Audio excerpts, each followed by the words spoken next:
That background is a bit extreme, frankly, that you're up against there. Where did you buy that from? Mr. Tumble, what's going on? I can turn it down. I bought extra lights. I don't know how many I need. I do have the ability to lower it a bit. Is that better? I don't think, that was very instant. Lower lighting on request. I didn't know we were in that gear. I like this. Well, according to this internal report, Steve, as you know, the Home Office review looking to change the way that extremism is dealt with claims, of course, two-tier policing.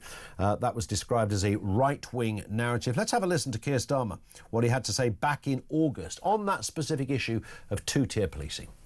There's no two-tier policing. There is policing without fear or favour, exactly as it should be, exactly what I would expect and require. So that is a non-issue. The focus here is not on the apparent motivation of anybody involved in this. This is not protest. This is violence. It's violence on our streets being inflicted and targeted on communities, and we're not going to tolerate that in this country. And here's the thing, Steve. I mean, nobody wants to tolerate violence and nobody wants to tolerate riots and any one group who are perpetrating it against any other group that are on the receiving end. I mean, I think that's a kind of given, isn't it? But the idea now that if you have concerns about the police, you're part of some sort of mad right-wing ideology, that's a bit iffy, isn't it? It's a bit of a wobble from the Home Office there. No, it's ridiculous. And this is why I don't get invited to many dinner parties. For me, it comes down to Cantor's set theory. So the elements of the set don't define the entirety of the set, right? And if they taught that in school, we probably wouldn't be having this argument, because what they've identified is that right-wing people think there's two-tier policing. Does that mean that thinking there's two-tier policing means you're right-wing? No.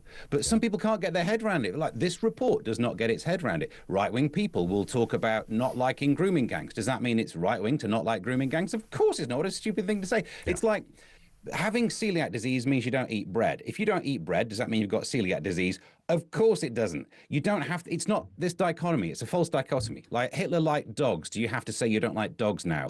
Otherwise you're a Nazi. It's not even like shades of black or white. It's just admitting that there's more than two states and stop trying to force the argument just into those two. Yeah, I like the dinner party point you made there at the beginning. I mean, there are other reasons, by the way, you don't get invited to dinner parties, Steve, but let's not broadcast that at the moment. But interesting, you're right, in this idea that the Home Office have yet again, the government have yet again thrown out this kind of right-wing thing. It's about the third time in any sort of meaningful way they've done this. I mean, I understand that, you know, there is such a thing as being a right-wing nut job, but defining an entire group of people in that way, which the Prime Minister and Yvette Cooper and clearly the Home Office, they seem quite relaxed at doing this. They benefit from it, though, don't they? I can understand the logic, as ugly as it is, that if you disagree with us, if you try and criticise us, well, right-wing people criticise us, so are you a right-winger now? Then you don't have to defend any of the points. Like, of course, even if there is no two-tier policing, and I'm sure we could have that debate, but even if there's none, it's perfectly legal to say, oh, there might be two-tier policing. If you're not even allowed to raise the subject, let alone progress with the argument, without fear of being called an extremist, then, I mean, it's really dark, isn't it? Being silenced for fear of being called a right-wing, for being called an extremist. Otherwise, you just have to go along with it. Look, I realise the government itself haven't accepted all the points of this report, and the report was in part done by a conservative think tank. So, you know, there's plenty of blame to be spread around all of politics. But it's got dark notes of being controlled, isn't it? Absolutely. Let's move to this story, Steve. The US border czar's blunt response to Selena Gomez's tears as mass deportations of illegal migrants gets underway. Hollywood actress Selena Gomez, I didn't realise who it was when I first saw this clip. I thought it was a woman I used to go to school with. And then I thought, who is it? Is that Michelle, who I was in Year 10 with? I'm not sure. No, Selena Gomez. I had no idea who she was. Well, I know who she was. I just didn't recognise her from that clip. She thought she'd jump in on the victim bandwagon. Let's have a listen and a look at the video that she posted. I just wanted to say that I'm so sorry. All my people are getting attacked. The children. I don't understand. I'm so sorry. I wish I could do something, but I can't. I don't know what to do. I'll try everything, I promise. Oh, get in the bin, you dramatic nut job. That was her response to what is happening in America, Steve. I don't know what prompts somebody to go, I know what I'm going to do. I'm going to get my camera out and I'm going to sit and film myself crying. Because, of course, if you did that, you'd go, I better do another take. Yeah, she's an actress, for God's sake. Do another take. So you'd do that. But she clearly wanted that shot, right? The tears. And she's so very sorry because the United States are deporting people who've committed a criminal act, or by definition of their status, being illegal is also a criminal act. But it's upset our Selena. And I watched that and it made me think, why are they making the celebrities cry? No. I can do another take. I don't think I really got that one. Can we do take first positions? Yeah, you're right. I mean, it's not just it's performative. Of course, it's performative because it's being filmed. And even if accidentally you were thinking, do you know what? I'm just going to do a TikTok, and no, wait a minute, I'm crying. It was sent. It's not like it's automatically uploaded. So many decisions go along that pathway to be like, I want to say something about this, but I'll do it through the medium of tears and that noise that people make when they're crying. Yeah. Didn't even have subtitles on. It's the one rule of social media clips. Put subtitles on, especially if you're just making sounds. She ended up sounding... I don't think she's quite up there with the subtitles. She's that kind of mid-generation, early 90s kid that knows more than the early 80s kids when it comes to, but not as much as the 2000 kids do when it comes to how to produce a TikTok video, which is very easy. It's all there for you. But she ended up sounding like Michelle from Ashford, and that's not what you want to go. I remember her. I think you went to school with her. Oh, did you? That's her. Not only is it just, it's performative, I'm not sure why you think this is the way to further the argument. You could have a serious argument about whether people without documents should be documented. You shouldn't want a system where no documents are useful.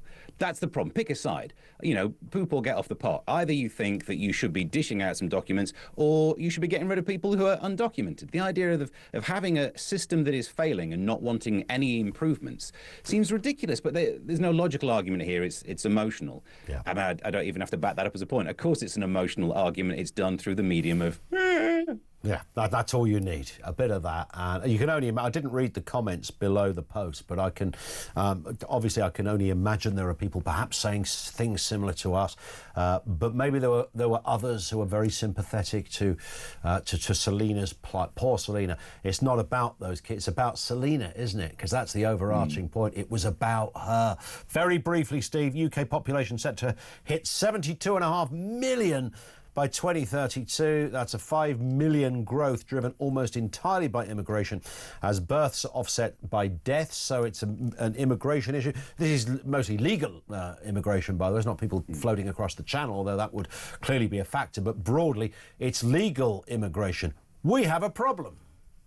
The problem absolutely buried in this story is the fact that we are not getting around to doing it. The old rumpy-pumpy, the old horizontal jogging. We're not doing enough of that, are we? Our birth rate is dropping, and you know there are many reasons why. But look, yes, the numbers will go up. Can we sustain in the 70 millions as much as we did in the 60 millions? Yes, if we get around to building infrastructure. Boring conversation. The better one is, why aren't people wanting to have kids? I mean, obviously, as a relatively new parent myself, I realise the message I put out there is how exhausting and not rewarding it is. So in part, it's my fault. But that's the big one here, isn't it? We've just stopped. That's how a civilization can end. Why has it stopped? I mean, I don't believe everybody's gone, well, it's quite expensive having kids, so because that's never really been a factor. You think how many TV shows have been made on, the family of 10, and no one's ever worked, but they carried on having kids. So I don't think that's necessarily been a factor, but for some reason, we've stopped the horizontal cha-cha, and there must be a reason behind this. Yeah, I mean, you still can get pregnant through vertical cha-cha. We should say that. I feel as good public service broadcasters. Indeed, pregnancy. The vertical cha-cha is still an option, although there are laws of physics that will explain why perhaps your success rate might not be as good, despite the speed that those little boys can swim. Then there's diagonal as well, but you will put your back out. But you will, and everybody's back out, frankly. But yeah, it is money. It's not just that. That's the thing, isn't it? It's expensive, but it's always been expensive.